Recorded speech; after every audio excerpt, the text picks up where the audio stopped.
معزز ناظرین، سن 2 ہجری بمطابق 13 مارچ 624 عیسوی غزوہ بدر میں جب مسلمانوں کو اللہ نے کامیابی عطا فرمائی تو کفار مکہ شکست سے دوچار ہونے کے بعد میدان جنگ سے بھاگ کر مکہ پہنچے۔ اس جنگ میں کفار مکہ کے لوگوں نے اپنے پیاروں کے قتل اور مسلمانوں کی قید میں قیدیوں کا بدلہ لینے کے لیے مختلف قسم کی سازشیں کرنی شروع کر دی۔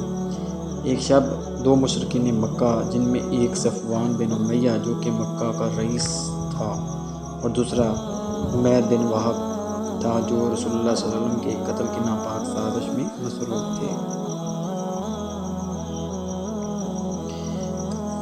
صفوان بن امیہ جیسا کہ پہلے بیان کیا گیا کہ ایک بہت بڑا رئیس تھا، بھی غزوہ بدر کو چند دن گزرے تھے کہ اس نے عمیر بن وہب کو اپنے پاس بلوایا۔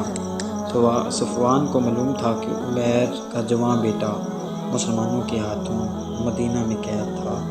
خود صفوان کا باپ امیہ بھی اسی مارکہ حق و باطل میں مارا گیا تھا۔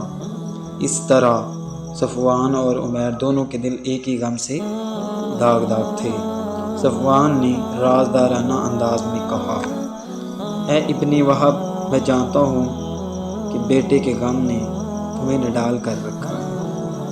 عمیر تڑپ اٹھا، اس نے اشک بار نظروں سے صفوان کو دیکھا۔ اے ابن امیہ، وہ زخمی لہجے میں بولا، اس زخم کو نہ چھیڑو، کاش میرا بیٹا میدان بدر میں مسلمانوں کے ہاتھوں گرفتار ہونے کی بجائے لڑتا ہوا مارا جاتا۔ صفوان نے بھی ایک ٹھنڈی سانس لی۔ ایسا نہ کہو اب ابن وہب، اس نے اسے تسلی دی، تمہارا بیٹا صرف اسیر ہے، کل کو چھوڑ کے بھی آ سکتا ہے، تمہیں اس کی واپسی کی امید تو ہے، مگر میرے سینے کو دیکھو، میں تو باپ کی موت کے داغ کو سینے میں دبائے بیٹھا۔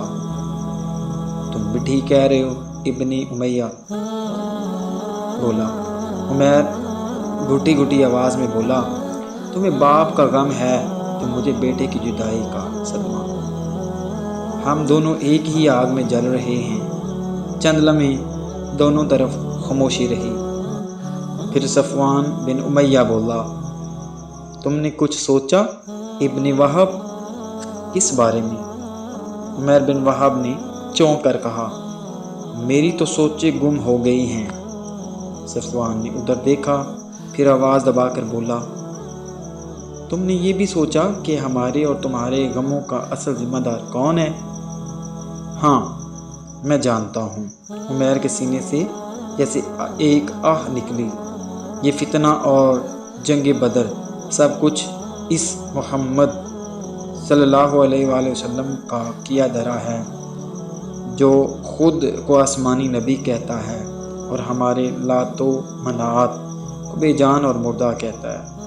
ہاں، وہی فتنہ گر، نعوذ باللہ۔ صفوان نے بات آگے بڑھائی، میں کہتا ہوں، اگر اس زمین سے سر نکالتے ہوئے پودے کو اس وقت اکھاڑ کر نہ پھینکا گیا تو کل کو یہ ایک تناور درخت بن کے پورے عرب کو اپنی منحوس سائے سے ڈھانپ دے گا، مگر اس پر ہمارا زور کیسے چل سکتا ہے؟ عمیر نے بے بسی سے کہا، یہ کام تو ابو سفیان کا ہے، اس نے قریش مکہ کا سردار اعلیٰ ہوتے ہی اعلان کیا تھا کہ وہ سب سے پہلے مقتولین بدر کا انتقام لے گا۔ صفوان بن امیہ نے زیر خند کیا،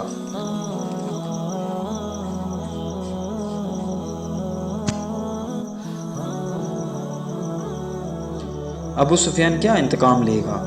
بدر کے میدان میں جب 313 بے سر و سامان مسلمانوں کو ہمارے 700 اونٹ سوار اور 100 گھوڑ سوار شکست نہ دے سکے تو اب کیا تیر مار لیں گے؟ یہی تو میں بھی کہہ رہا ہوں، اسے رئیس ابن رئیس۔ عمیر نے ہاتھ ہلاتے ہوئے کہا، اب مدینہ والوں کو کوئی شکست نہیں دے سکتا۔ ہم نے انہیں چیونٹیوں سے زیادہ حقیر سمجھا تھا، مگر انہوں نے ہاتھی بن کر ہمیں میدان سے مار بھگایا۔ اے ابن وہب، صفوان نے بڑی متانت سے کہا، تم نے مجھے رئیس ہونے کا طعنہ دیا ہے، میں تمہیں اپنی دولت دیتا ہوں، مگر تم مجھ سے وعدہ کرو کہ تم مدینہ پہنچ کر میرے باپ کے قاتل محمد صلی اللہ علیہ وسلم کو قتل کر کے میرا جلتا ہوا کلیجہ ٹھنڈا کرو گے۔ ابن وہب نے اسے حیران نظروں سے دیکھا۔ اے ابن امیہ،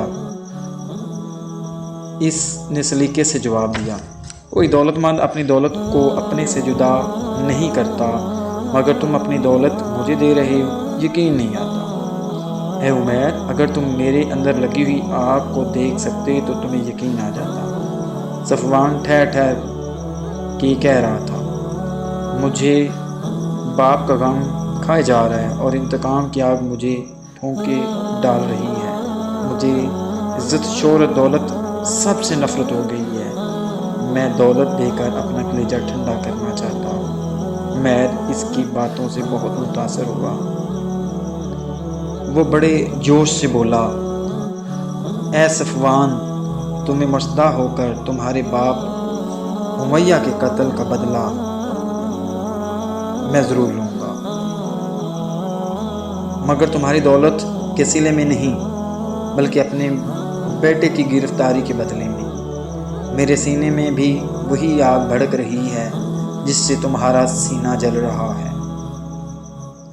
تم صرف اتنا کرنا کہ اگر میں اپنی اس کوشش میں مارا جاؤں تو میرے اہل و عیال کی پرورش کا انتظام کر دینا۔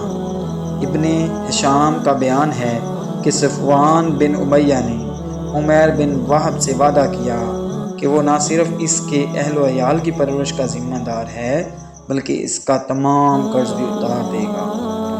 عمیر اور صفوان نے اس منصوبہ میں بہت زیادہ رازداری برتی اور کسی کو کانوں کان خبر نہ ہونے دی۔